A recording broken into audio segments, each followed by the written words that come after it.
Donc ce soir, je voulais vous parler du Beth Amikdash du temple, parce qu'on est pendant les 3 semaines qui sont entre le 17 Tammuz et Tisha B'Av.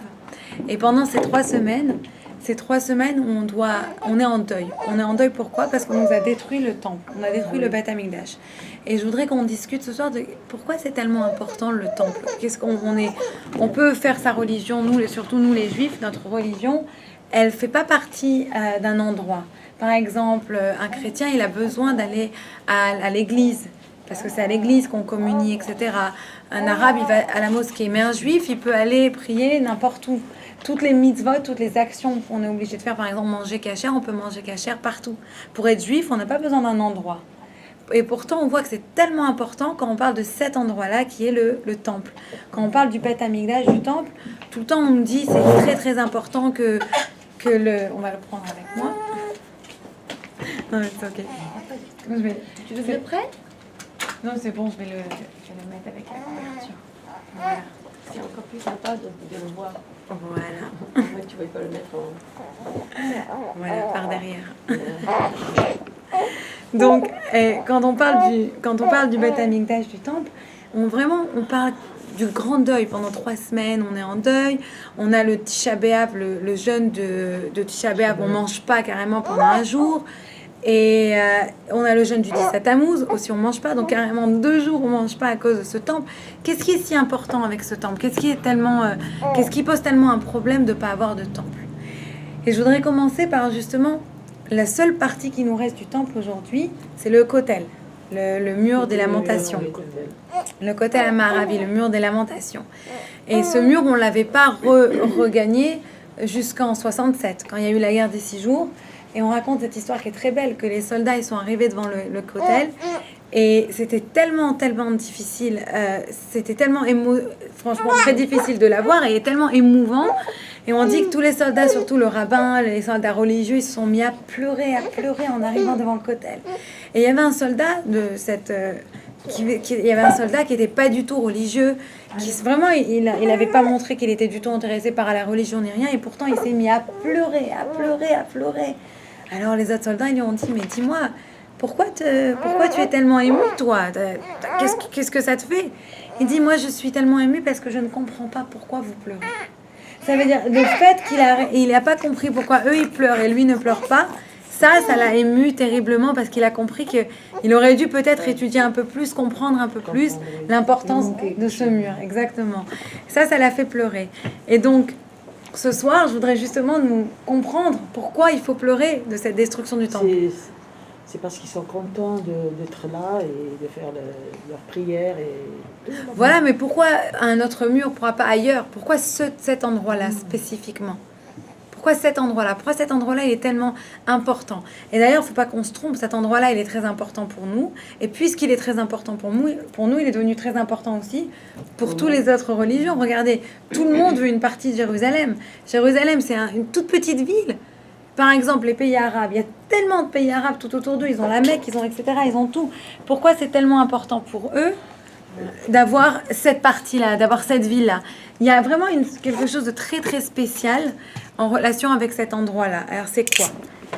C'est un endroit très très important pour nous parce qu'il a été détruit par plusieurs nations, quoi. C'est il est très important parce qu'il a été détruit, mais on va essayer de revenir à l'origine. Pourquoi Dieu il a choisi cet endroit-là, à Jérusalem, sur le mont du Temple, sur le Har HaMoriah, on l'appelle dans la Bible? Pourquoi Dieu il a choisi cet endroit-là et pas un autre pour construire son temple? Il aurait pu construire son temple ailleurs, je ne sais pas, à Tel Aviv, à côté de la plage. On aurait pu trouver un endroit plus sympathique. Pourquoi cet endroit-là? La première histoire qu'on nous raconte dans la Torah, c'est quand il y a eu la dispute entre Caïn et Avel, les deux frères. Et un des frères qui a tué Caïn, il a tué Avel, son frère. Et on dit que les deux, pourquoi ils se sont tués? Parce qu'un des frères est devenu très jaloux. Pourquoi? Parce qu'ils ont offert les deux un sacrifice à Dieu. Et Dieu a choisi un sacrifice en premier, donc il a préféré un sacrifice. Donc l'autre frère, il a été tellement jaloux qu'il a tué son frère, le premier meurtre de l'histoire. Ou dans quel endroit ont-ils offert ces sacrifices? Dans cet endroit-là, dans le Har HaMoriah. Donc c'est la première fois qu'on rencontre cet endroit dans la Torah. On le rencontre à la suite avec Abraham. À quel moment? Quand il y a eu le sacrifice de Yitzhak. Quand Abraham, il veut aussi Exactement. Il a pris la première Exactement. Il a pris bénédiction. un bélier à la place de son fils. C'est à cet endroit-là. Le sacrifice de Isaac, ça s'est passé à cet endroit-là. On revoit encore une fois dans la Bible cet endroit-là, quand Jacob, il fait ses rêves.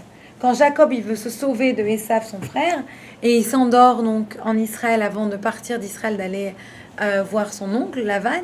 Et là où il s'endort, on dit qu'il rêve d'une échelle, et il y a des anges qui montent et qui descendent sur cette échelle. Ben, le rêve, il s'est retrouvé à ce moment-là.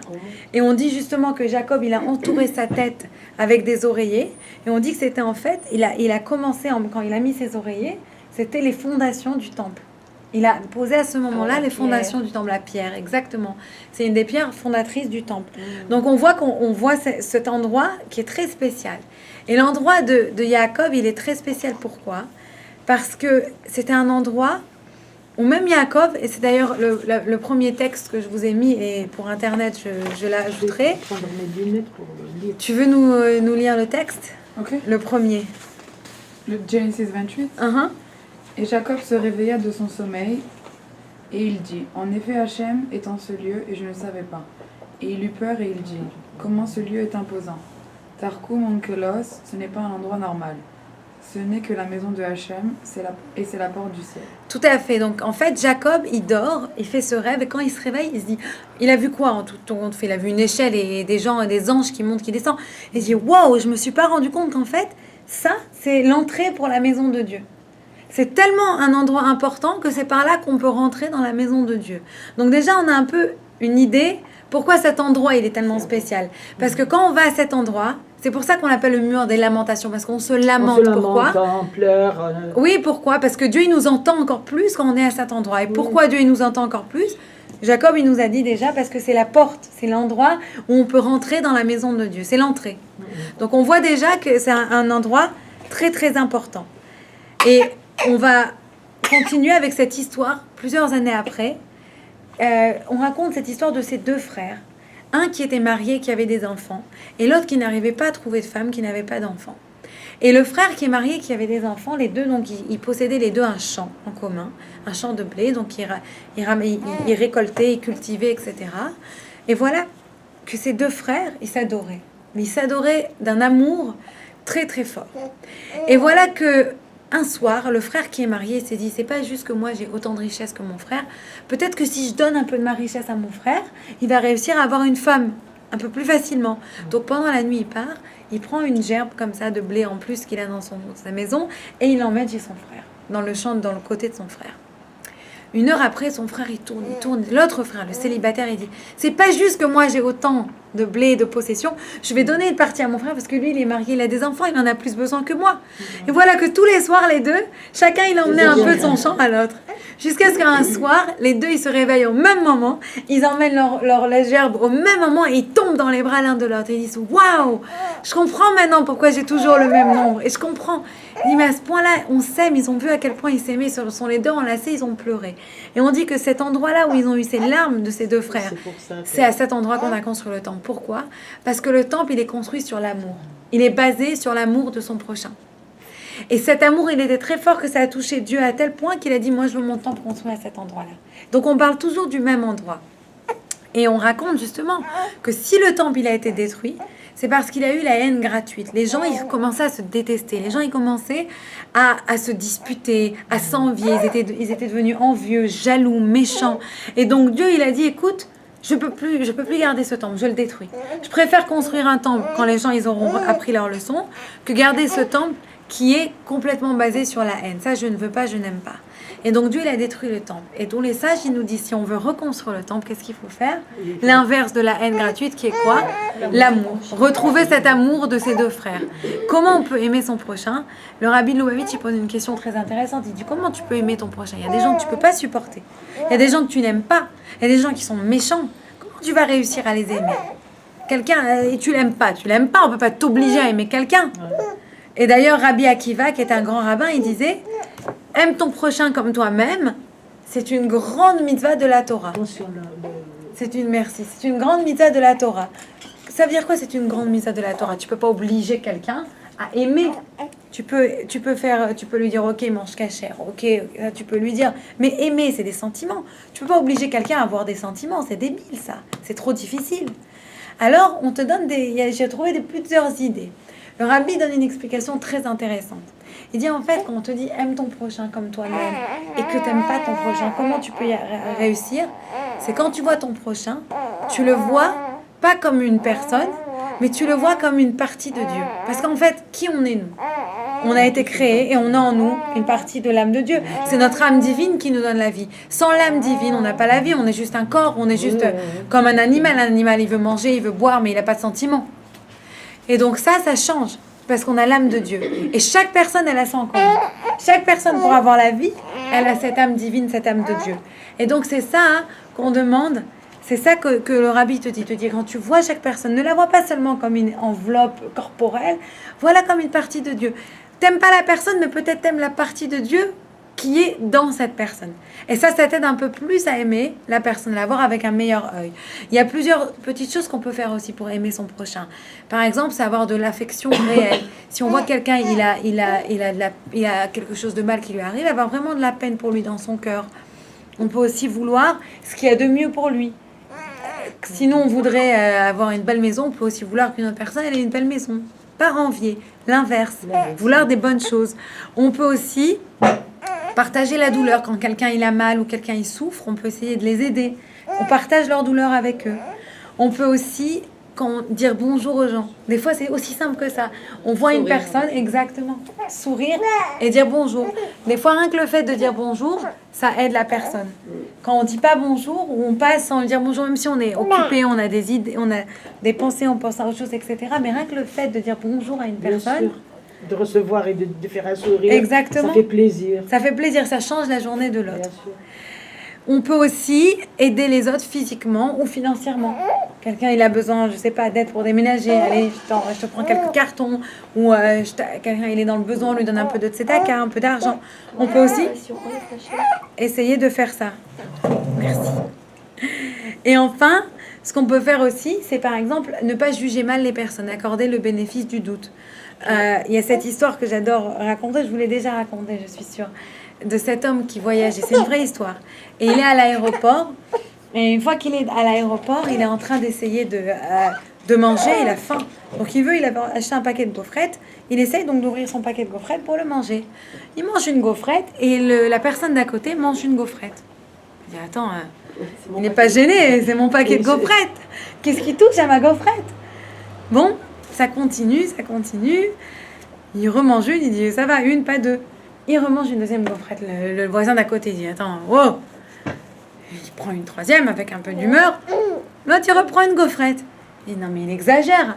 C'est ce qu'ils arrivent à la dernière gaufrette. Il dit va pas quand même prendre la dernière gaufrette. Oui. Il attend, il regarde. Il voit que l'autre, il prend pas la dernière gaufrette. Alors il dit bon, au moins, il a eu un peu de décence. Il mange la dernière gaufrette. Il appelle son avion, il se lève, il va à son avion, il met son sac comme ça bien dans le compartiment d'en haut et boum, qu'est-ce qui tombe? Son paquet de gaufrettes. En fait, c'était lui qui était en train de manger les gaufrettes de l'autre. Des fois, on est là et on juge mal l'autre personne. Ouais. On se voit pas nous-mêmes. On On sait pas qu'est-ce qui se passe avec nous-mêmes. Donc, c'est très important. Et une autre chose qu'on peut donner comme exemple, c'est de toujours vouloir aider les autres avec ce qu'on a. On raconte cette histoire de ce rabbin qui s'appelait Reb Ariel Levin. C'était un grand rabbin. Pas un grand dans le sens très... dans les grands bureaux, etc., mais une grande personnalité. Et lui, il habitait en Israël à l'époque de la création d'Israël. Donc, on parle des années 40, d'accord? Des années 39, 40, etc. Et lui, sa grande bonté, c'était quoi? D'aller voir les prisonniers. Il y avait beaucoup de prisonniers juifs à cette époque, pris par les Britanniques, etc. Et lui, il allait voir les prisonniers. Et on dit qu'une fois, il est parti, sa fille, elle était tombée très, très, très malade. Et les docteurs, ils lui ont dit que sa fille, elle allait mourir. Et malgré tout, c'était Shabbat, il a dit, je ne peux pas laisser mes prisonniers tout seuls, je vais quand même aller les voir. Et il est parti voir ses prisonniers pour lire la Torah avec eux, faire le petit office de Shabbat. En arrivant à la prison, merci, il a fait son petit office. Quand ils sont arrivés pour faire la Torah, il y a le premier prisonnier, il est monté, il a dit, écoutez, Rabbi, moi voilà, je dis devant Dieu que je donne 1 semaine de ma vie pour que cette fille, elle soit sauvée, que ta fille, elle soit sauvée. Le rabbi Arié, il était hyper touché. Le deuxième, il monte à la Torah, il dit, moi je donne 1 mois de ma vie. Le troisième, moi je donne 2 mois. L'autre mois, je donne 1 an. L'autre mois, je donne 5 ans. Et chacun, il a commencé à surenchérir. Alors, Tout celui elle qui a monte à la dit, Torah, il donnait des années de sa vie. Et évidemment, il est rentré le soir chez lui et il y a eu un miracle. Sa fille, elle était complètement sauvée. Et il raconte, c'est un livre qui est écrit sur sa vie, et on raconte cette histoire dans ce livre. Comme quoi, quand chacun, il donne un petit peu à l'autre, Bien sûr. eh ben, C'est ça la aide. C'est ça l'amour gratuit. C'est ça, là, c'est Dakar. C'est exactement. C'est l'amour gratuit, c'est-à-dire de donner à l'autre Oui. c'est-à-dire sans vouloir en Sans retour, vouloir. sans voilà, se sacrifier pour l'autre. Et on dit vraiment, puisque le temple il a été détruit à cause justement de cette haine gratuite, c'est le seul moyen vraiment de faire revenir le temple, de redonner envie à Dieu de nous redonner ce temple-là. Maintenant, ce temple-là, pour arriver, il va arriver, mais il y a beaucoup de choses qui vont arriver avant lui. Il va y avoir tout ce qu'on appelle l'époque du Mashiach. Je ne sais pas qui veut lire les prochains... les deux dernières, pardon. Les deux dernières... Zohar. le Zohar et le Rambam. C'est les deux derniers textes sélectionnés. De l'eau. Enfin, ce qu'il y a là, qu'est-ce Le que c'est? Talmud Yoma, C'est là. 21, c'est ça? Non, les deux derniers. Donne la bouteille. Allez, allez, vas-y. Parashat Toldot. C'est dans le Zohar, ça. C'est dans le Zohar. C'est ce paragraphe que tu veux que je lise? Merci. Oui, oui, oui. C'est ça. Parashat Toldot, Midrash Neelam, 139. Nous avons appris que la construction du Beth Amidash, le temple, précède le rassemblement des exilés. Et le rassemblement des exilés précède la résurrection des morts, la résurrection de la mort et le dernier des choses. Nous le savons-nous, du verset Psaume 147, verset 2. Hachem construit Jérusalem, il rassemblera les exilés d'Israël, lui, celui qui guérit les cœurs brisés et bande leur tristesse. Alors, on voit ici que le Zohar, il nous dit que quand le Mashiach, le Messie va venir, il va y avoir plusieurs étapes, plusieurs choses qui vont arriver. La première étape, c'est la construction du temple. Donc, c'est l'étape qui est la plus importante, la construction du temple. Juste après la construction du temple, il va y avoir le rassemblement des exilés. Et après le rassemblement des exilés, il y aura la résurrection des morts. Donc, on voit ici qu'il va y avoir 3 étapes différentes. La première étape, c'est le temple. Pourquoi le temple? Parce que c'est ce qu'il y a de plus important. Et on va expliquer pourquoi. La deuxième chose, c'est quoi? C'est le retour des exilés. C'est-à-dire que tous ceux qui habitent en dehors d'Israël, ils vont être ramenés par le roi Mashiach en Israël. Et donc, on dit même qu'on va miraculeusement tous pouvoir rester en Israël. Merci. Et enfin, on va avoir la résurrection des morts après cela. Et la résurrection des morts, c'est toutes les personnes que malheureusement on a perdues, qui nous sont chères. Elles vont revivre. On va réussir, donc Mashiach, il va les faire revivre. Dans leur corps. Ils vont et oui, ils vont revivre de manière physique. Mais c'est pas des âmes de lumière? Ah non, ils vont revivre d'après le Midrash, ils vont revivre de manière physique. C'est leur corps, ils vont se réveiller dans leur corps. Toutes ces personnes Dans leur corps? Mais dans leur corps, il est décomposé. Exactement. Sauf quoi? L'os qu'on a ici. L'os de la nuque. C'est pour ça que le soir du Shabbat, quand Shabbat se termine, la Havdalah, on prend le vin. On fait un petit peu Exactement, on le met là. Oui. Pourquoi? On dit c'est pour protéger cet os. Parce que grâce à cet os, la personne, elle va être recréée. Moi, je le mets derrière les oreilles. Derrière l'os, sur l'os de la nuque. Donc, j'ai mal mis. Oui, sur l'os de la nuque. C'est très important. Donc ça, c'est ce qui va se passer.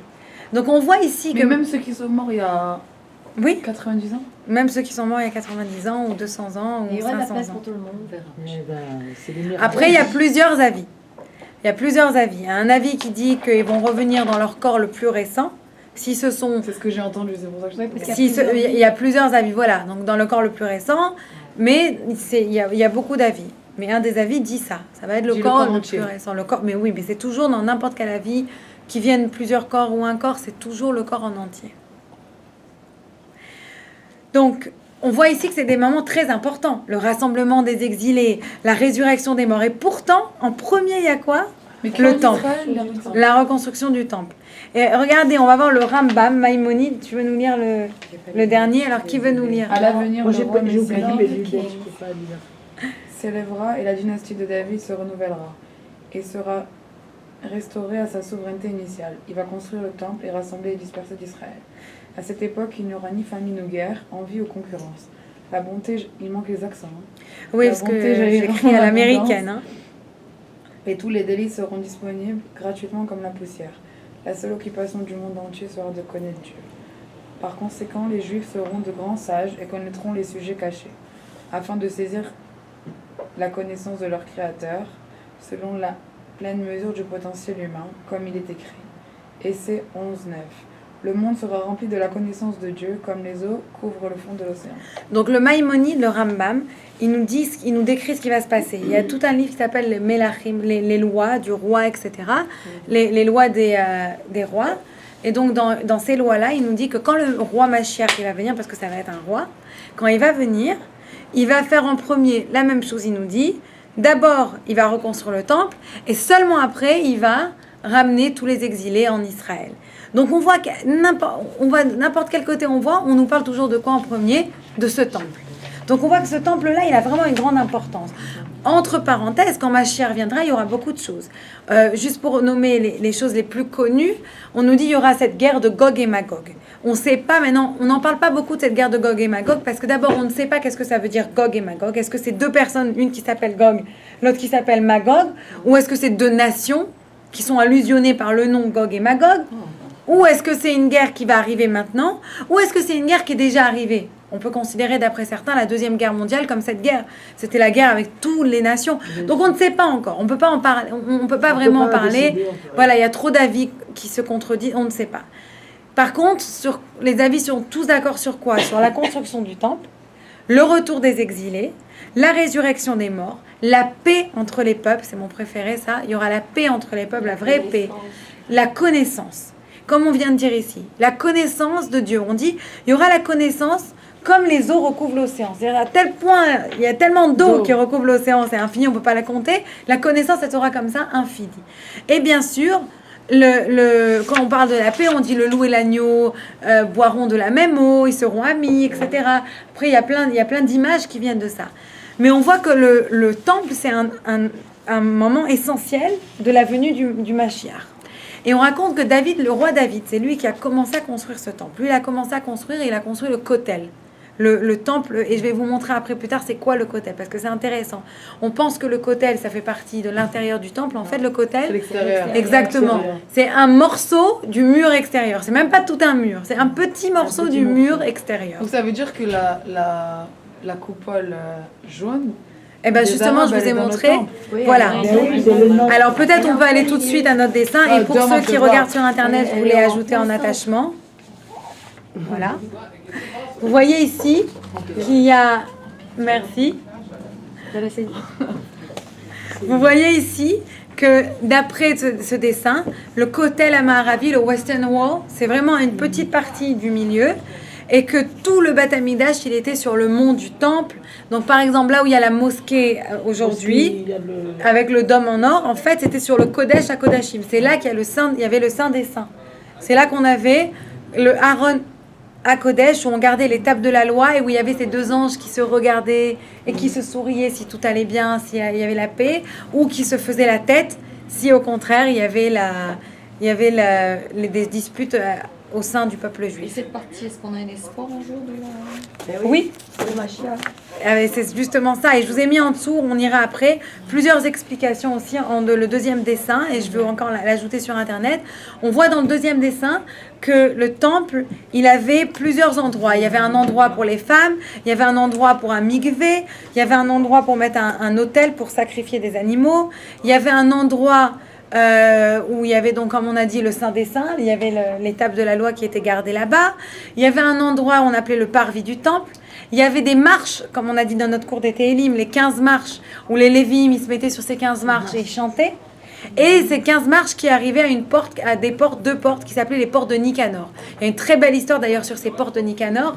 On raconte qu'elles étaient tellement lourdes, il fallait 20 hommes pour les ouvrir. Et on ouvrait ces portes pour vous dire à quel point ce temple il était grand. Parce que nous, on l'imagine toujours en petit, mais imaginez le scale, la taille de ce Beth Amikdash, de ce temple. Et donc, à ces portes de Nicanor, il fallait 20 hommes pour les ouvrir. Et on ne les ouvrait que les jours de fête, ou les jours de Rosh Chodesh, ou si le roi venait visiter le temple. Seulement ces moments-là, pas les autres moments. Et on raconte beaucoup d'histoires sur ces portes. C'était qui d'abord Nicanor ? Nicanor, c'était un juif qui était donc à l'origine un grec égyptien d'Alexandrie qui s'était converti. Et lui habitait en Israël. Et lui, il a vraiment voulu offrir quelque chose au temple. Il a vraiment voulu participer. Il était assez riche. Donc, il est reparti à Alexandrie et il a commandé des portes en airain. Donc, c'était un très beau métal à l'époque. Il a commandé des portes en airain. Et à ce moment-là, le seul moyen de transport qui était vraiment connu et safe, c'était le bateau. Donc, ils ont mis ces portes sur un bateau et boum, le bateau a pris la route pour les ramener en Israël. Et voilà que sur la route, ils ont une tempête terrible. Ils ont tous peur de mourir. Les marins ont peur. Ils prennent une des portes. Ils disent, on ne va pas risquer notre vie avec ce poids. Et ils la jettent à l'eau. Quand Nicanor s'en est aperçu, il est venu, il a dit, vous êtes fous? C'est des portes pour le temple. On ne peut pas jeter ça. Si vous les jetez, moi, je me jette avec la deuxième et je meurs aussi. Alors, ils n'ont pas voulu qu'il meure. C'était celui qui les payait en plus. Alors, ils ont dit, non, celui-là, on va le garder pour avoir notre paye. Donc, ils ont gardé la porte.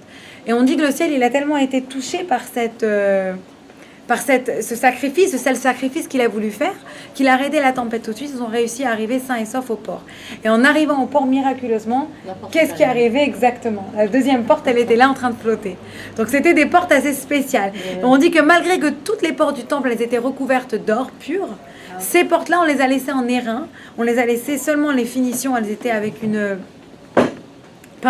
seulement les finitions, elles étaient en laiton, qui a un peu l'apparence de l'or, mais on ne les a pas fait en or. Pourquoi? Parce que les sages, ils voulaient vraiment qu'on voie ce sacrifice, les laisser intacts, parce que on voulait donner, rappeler cette histoire et rendre cet honneur à ce Nicanor. Donc on les appelle les portes de Nicanor.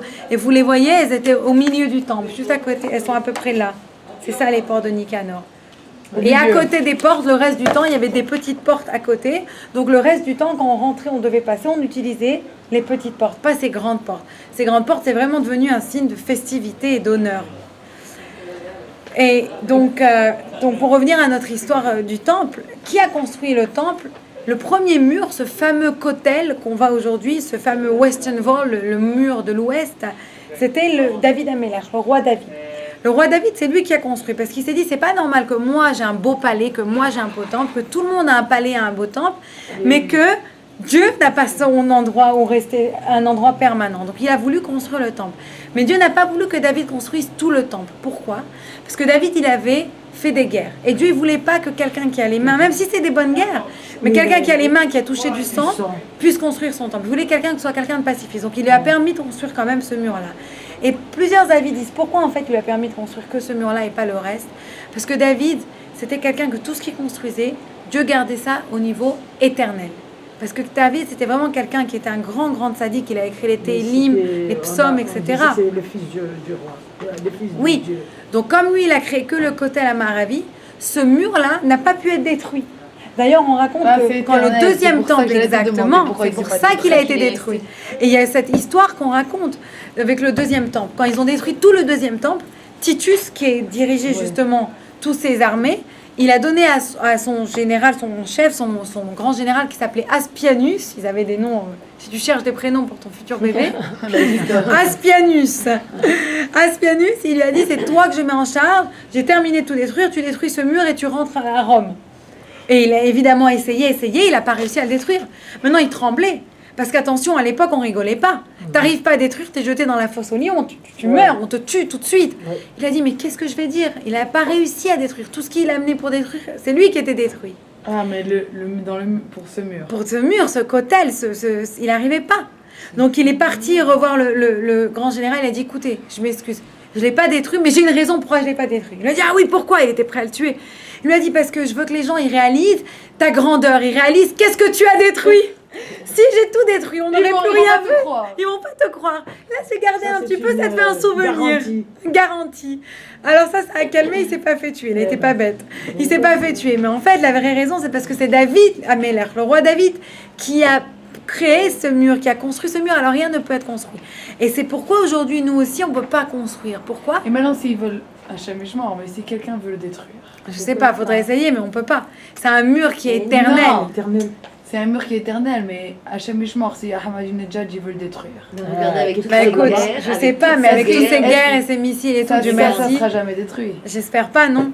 J'espère que ma chère va venir pour continuer à construire le reste du temple. C'est ça vraiment qu'on doit espérer. C'est ça pendant ces 3 semaines. On doit chacun, maintenant que je vous ai raconté un petit peu plus, chacun avoir un peu plus envie que ce temple y revienne. Quand le temple y venait, c'était festif. Il y avait la fête. Les femmes ne faisaient pas de fausses couches. Elles étaient toutes enceintes. Il n'y avait aucune femme stérile. Il y avait tellement de belles choses qui se passaient. Pourquoi? Parce que ça nous protégeait. Les gens, ils n'étaient pas tellement punis pour leurs péchés. Pourquoi? Parce qu'ils allaient au temple, ils offraient un sacrifice. Et leur péché, il était expié à travers ce sacrifice. Il y avait aussi des beaux chants des Lévites. On pouvait vraiment sentir la joie quand on allait voir Dieu, quand on chantait pour Dieu. C'était vraiment très très beau. Il y a beaucoup de gens qui toujours me demandent mais pourquoi on ne reconstruit pas le temple si c'est tellement beau? Pourquoi on ne le reconstruit pas le temple?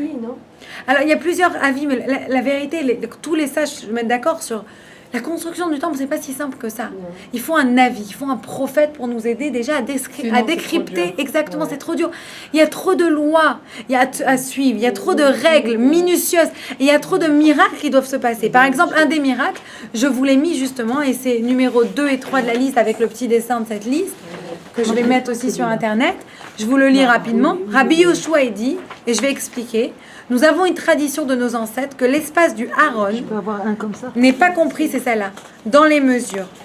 Ce qui signifie, nous dit Rashi, qu'il n'a pas pris tout l'espace. Comme nous l'avons appris, le Aaron, donc cette arche que Moïse a fait, mesurait 10 coudées de chaque côté quand il a été placé. Maintenant, tout l'espace mesure 20 coudées de chaque côté. Il en ressort que l'espace n'est pas diminué du tout. Je m'explique. Par exemple, là, il y avait un miracle. Le Aaron HaKodesh, le Saint des Saints, le Kodesh HaKodashim, le Saint des Saints, comme on voit ici, il mesurait en tout 20 coudées. Maintenant, l'arche, elle mesurait, elle, 2 coudées et demi.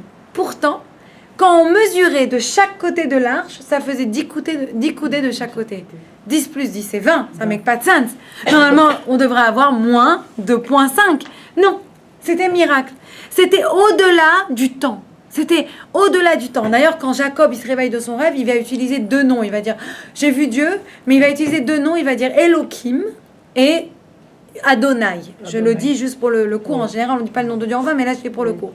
Elohim, c'est quand on parle de Dieu dans la nature. Dieu qui a créé le monde, on va dire Elohim, parce que c'est dans la nature qui se révèle. Quand on dit Adonai, c'est infini, ça nous dépasse, c'est au-delà des forces de la nature. D'accord ? Eh bien, on voit que dans ce monde du temple, dans cet endroit où Jacob s'est réveillé, justement, il parle de Dieu dans ces 2 sens. Pourquoi? Parce que c'était dans la nature, on était sur la terre, mais c'est au-delà de la nature. Et ça, on ne peut pas aujourd'hui le retrouver. On ne peut pas reconstruire ce temple et avoir 10 de chaque côté, et au milieu, ça ne compte pas. C'est impossible. C'est là aujourd'hui, l'espace il compte. On n'est pas encore arrivé à ce niveau spirituel. C'est un niveau très spécial où le monde spirituel, il doit rejoindre le monde matériel. Exactement, le dépasser, arriver dans un 3e stade. Et on voit ça, hein, même il y a une contradiction. D'après certains, le 3e temple, on dit, va être construit par les gens. D'après d'autres, ils disent, non, il va descendre du ciel. Alors, il va être construit par les gens, par nous, ou il va descendre du ciel. Et en fait, on explique que quand le 2e temple, il a été détruit, les portes du temple, elles sont rentrées dans la terre. Elles se sont fait enfouir avec d'autres choses, d'après certains avis, dans la terre tout de suite. Et donc, il n'y a que le reste qui a été détruit. Et on dit que quand le Mashiach va venir, le temple, il va redescendre du ciel, sauf quoi? Les portes. Les portes, elles vont sortir de la terre et c'est nous, les gens du monde, qui allons remettre les portes à leur place. Et on dit que c'est considéré comme si on a construit le temple. Pourquoi? Parce qu'une maison sans porte, ça sert à quelque chose? Rien. À rien. L'idée d'une maison, c'est d'être privé, qu'on ne rentre pas dedans, c'est les portes. Quand tu termines les portes d'une maison, là, tu as fini ta maison. Donc, c'est pour ça qu'on concile un peu ces 2 idées. Qu'en fait, c'est nous qui allons rentrer les portes. C'est nous qui allons construire ce temple-là. Avant ça, le reste va redescendre de la terre. Mais ça, c'est nous qui allons le faire. Donc, c'est pour ça qu'on ne le construit pas. On attend que Dieu il descende du ciel, que ce soit un peu cette magie-là.